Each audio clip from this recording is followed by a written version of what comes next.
muraho neza mwese, ndabasuhuje kandi mbifuriza kugubwa neza, ndabifuriza ubuzima bwiza buzira umuze, ubuzima buzira indwara, ndetse ubuzima tubaho turya amafunguro twiteguriye kandi tugategura neza.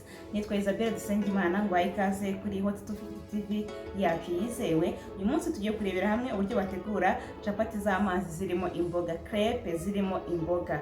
Ubwo murumva ko rero zitandukanye nizo twateguye mu gihe cyashize, aho twateguye crepe zisanzwe. Uyu munsi rero turategura crepe zirimo imboga zirushaho kuryoha kandi uzitegure mu buryo bworoshye. Ikaze mbereke ibikoresho turi buze gukenera. Imboga n'ubundi turakenera imboga zirimo karoti, harimo poivro, agapwaro, ndetse dufite igitunguru cy'umutuku, dufite seleri uko muzibona, dufite inyanya, dufite n'amagi 3. Imboga rero ugenda ushyiramo bitewe n'izo wifuza uko zingana. Nge nagereranyije izijyana n'amagi 3. Dufite ifarini kuko ntabwo wakora capati nta farini. Dufite ifarini igikombe gipima cya gikombe cy'inusu. Dufite amata igice cya litiro. Dufite amavuta ikiyiko kimwe, amavuta asanzwe y'ubuto, ndetse dufite n'umunyu. Ngibyo ibyo tugiye gukenera kugira ngo dutegure za crepe zacu ziryoshye. Urumva ko zuzuyemo intungamubiri bitewe n'izi mboga tugiye gushyiramo. Ni crepe yanakurinda uburwayi kuko harimo nyine ibirinda indwara. Imboga ubundi zirinda indwara. Karoti by'umwihariko murayizi ko ihangana n'ikibazo cy'ubuhumyi cyangwa se cy'amaso atabona neza. Ikaze rero dutangire dutegure izi mboga kugira ngo nkwereke uburyo crepe uyigeraho. Gukora rero crepe cyangwa se mu gutegura za crepe zacu zirimo imboga, turahera ku gitunguru. Igitunguru uburyo ugikata, uragikata kiza ari igitunguru gitoya kandi ku buryo utaza kuba cyatuma ya crepe yacu, ndetse no kugikatamo duto duto nk'uko mubona uri kubigenza.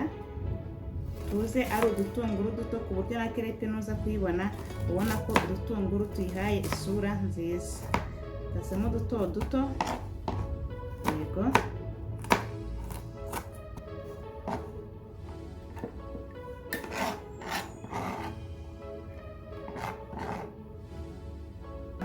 Karoti nayo turayikata ize ifite utuntu duto duto nk'uko kiriya gitunguru mwabonye twagikase.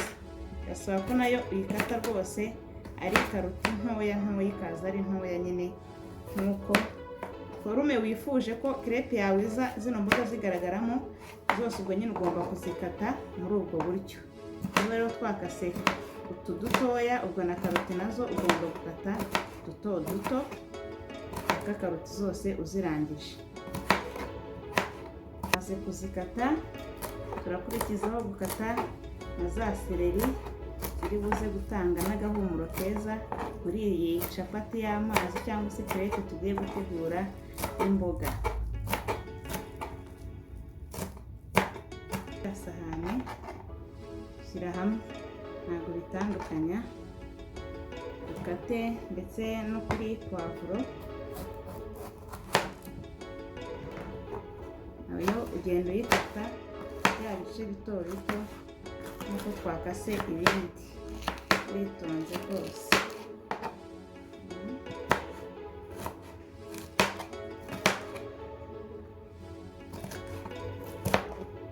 Vanga ya mabara nayo shyira ahangaha. Urakurikizaho na twa dupwaro, uragenda ukatamo duto duto. Ntabwo bisaba ko ukata byinshi kuko ntabwo ari imboga gusa dukoresha, turakoresha na ya magi, ya mata, ndetse n'amazi. Ubwoko bwose bw'imboga ugenda utoraho kugira ngo byose bize kuba birimo. Icyo dusigaje gukata ni inyanya, narwo urarukata ku buryo ruza rumeze nk'uko ibindi twabikase.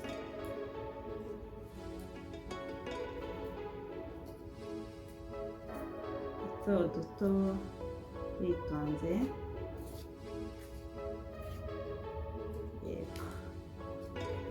nta muntu byagora rwose ibyo ndi gukora ufite bino bikoresho, na cyane ko ari ibikoresho bidahambaye, wakwikorera crepe cyangwa se capati z'amazi. Gusa nk'uzivanga ukareba ibara crepe yawe iza kuba ifite. Uko ubibona gutya ku isahani ni nako uza kubonamo ayo mabara nyine muri iyo crepe cyangwa se muri iyo capati y'amazi. Turakurikizaho rero etape ngiye kubereka. Ni byiza ko wakarabya intoki n'amazi meza n'isabune. Fata ya farini usuke mu gikoresho ugiye guteguriramo ya crepe. Numara kuyishyiramo iyi ngiyi kugira ngo mbereke, shyiramo na za mboga. Wowe biterwa n'urugero wifuza rwa crepe wifuza gutegura. Niyo mpamvu uzavuga uti nkeneye ifarini nyinshi cyangwa se nkeneye imboga nyinshi. Iyo umaze gushyiramo rero izi mboga uravanga ukareba uko byifashe. Urakurikizaho kumeneramo ya magi.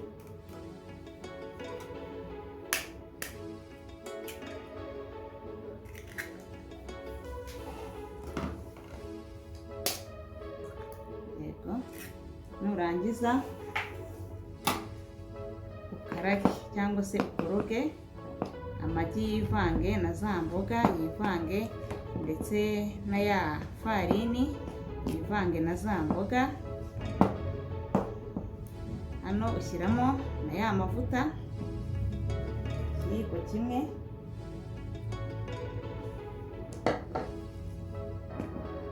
ukavanga ugashyiramo umunyu nawe ukagereranya bitewe n'ibyo utetse kugira ngo umunyu uze kumvikanamo, ntube mwinshi. Ushobora umunyu kuba waba mukeya, icyo nta kibazo, ariko iyo ubaye mwinshi ifunguro riba ribishye, rimera nabi. Vanga iyi pate rero kugeza igihe ubona imboga zivangiye na ya farini. Bazita capati z'amazi kuko ntabwo ari capati basukuma cyangwa se bakaraga. Ni capati nyine ubona igipondo cyayo kiba kimeze nk'amazi. Niyo mpamvu bazita capati z'amazi. Ntihazagira umuntu wibaza ngo se ko bavuga ngo ni capati z'amazi nkaba mbona nta mazi bashyiramo. Ntabwo ari iyo mpamvu. Impamvu ni uko ari igipondo nyine cyoroshye kijya kumera nk'amazi. Aha rero turagenda dushyiramo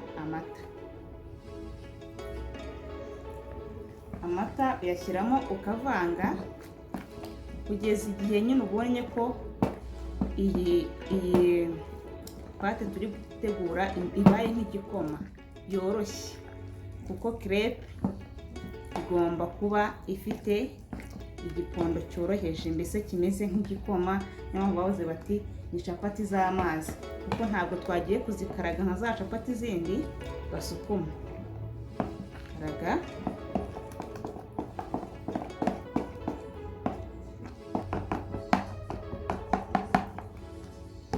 urabona ko rwose crepe zacu turi gutegura ziraza kuba zisa neza nk'uko imboga uri kuzibona ziri muri iki gikoma tugiye guteguramo crepe cyangwa se capati z'amazi zirimo imboga.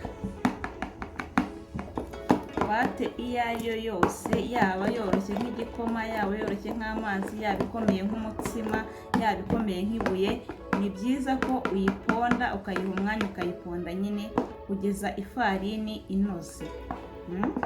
Ntabwo wavuga ngo pate ngo ni kubera ko ari igikoma ngo ntabwo ngomba kuyiponda cyane. Mwabonye ko byantwaye iminota myinshi kugira ngo nikore igeze aha ngaha. Murabona ko pate yacu iranoze.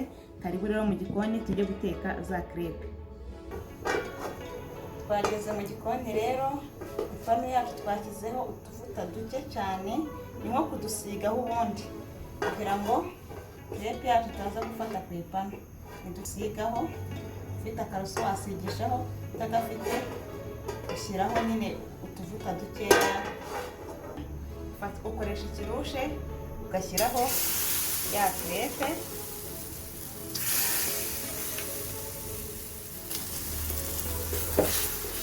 ukayisiga kuri ya panu hose. crepe yacu y'imboga. Igasiga ku ipanu igakwirwaho. Uruhande rumwe rero bigaragara ko rwahiye ukoresheje isahane upimiranye ku ipanu, hanyuma ubure ya crepe cyo hasi witonze. Yego. Bityo ukoresheje ifoke ugenda ukanda kugira ngo n'imbere hashye.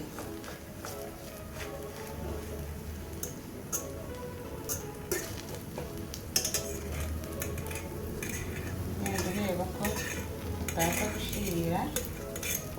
Yego.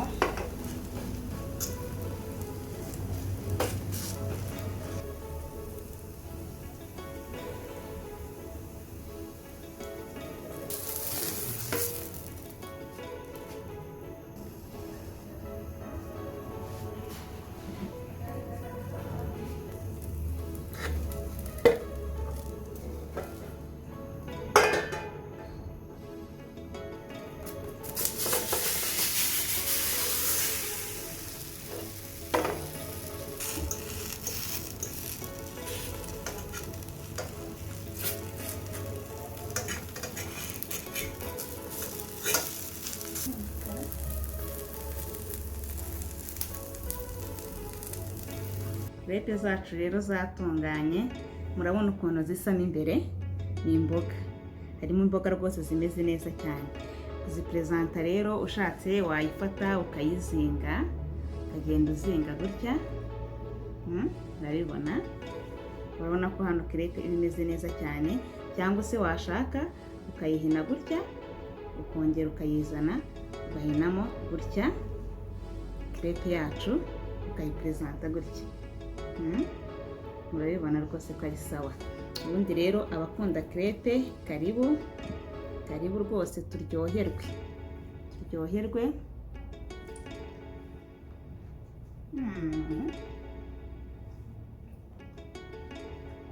Ziraryoshye rwose.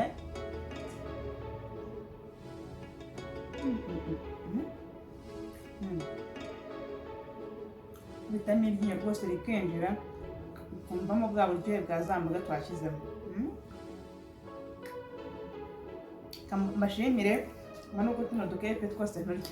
Ndabashimiye cyane mwese mwabanye neza muri iki kiganiro, mwabonye uburyo bategura crepe zirimo imboga cyangwa se capati z'amazi zirimo imboga.